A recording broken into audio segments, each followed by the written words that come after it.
Salam saluran cerna sehat. Saya Dr. Hasan Maulahela, dokter spesialis penyakit dalam, konsultan gastroenterologi dari Yayasan Gastroenterologi Indonesia. 19 Mei ini kita peringati sebagai World IBD Day atau Hari IBD Sedunia. Hari IBD Sedunia tahun ini mengambil tema IBD has no age. Artinya, IBD dapat mengenai seseorang tanpa mengenal usia. Apa itu IBD? IBD atau Inflammatory Bowel Disease adalah penyakit peradangan usus kronik yang ditandai luka atau iritasi sepanjang usus. IBD kita bagi jadi dua, yaitu colitis ulceratif yang terjadi peradangan atau iritasi di usus besar, atau penyakit Crohn, di mana iritasi atau luka dapat terjadi di sepanjang saluran cerna. Banyak faktor yang menjadi penyebab terjadinya IBD. Faktor genetik, riwayat keluarga, dan faktor dari luar, seperti diet, kebiasaan merokok, infeksi, dan stres dapat menjadi penyebab dari IBD. Seseorang yang sudah terdiagnosis IBD kemungkinan besar akan terganggu aktivitas sehari-harinya. Maka dari itu, dukungan emosional dan motivasi perlu ditumbuhkan pada pasien dan dari lingkungan sekitar. Untuk melihat sepenggal kisah inspiratif pasien yang terdiagnosis dengan IBD, maka kita coba lihat cuplikan video dari PT Takeda tentang pasien yang terdiagnosis IBD. Mengendalikan diri kembali setelah terdiagnosis IBD.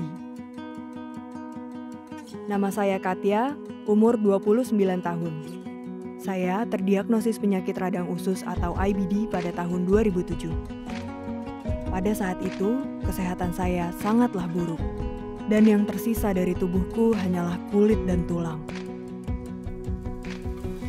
Namun dengan berjalannya waktu, aku mampu untuk memulihkan kembali setiap kilogramnya. Saya menemukan sebuah makna baru untuk tetap terus melanjutkan hidup dan menjalaninya. Saya merubah semua perilaku saya sebelumnya. Daripada hanya berjuang melawan penyakit ini, saya juga harus memahami dan bagaimana hidup berdamai dengannya. Saya melakukan banyak riset dan banyak membaca mengenai penyakit ini. Saya mulai berbicara dengan sesama pengidap IBD.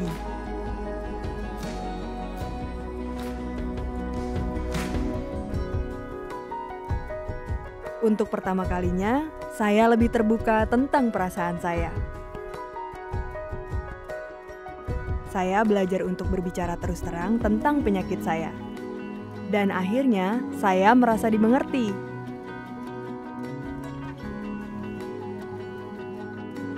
Saya tidak ingin bersembunyi atau merasa malu lagi. Saya tidak ingin merasa tidak normal lagi.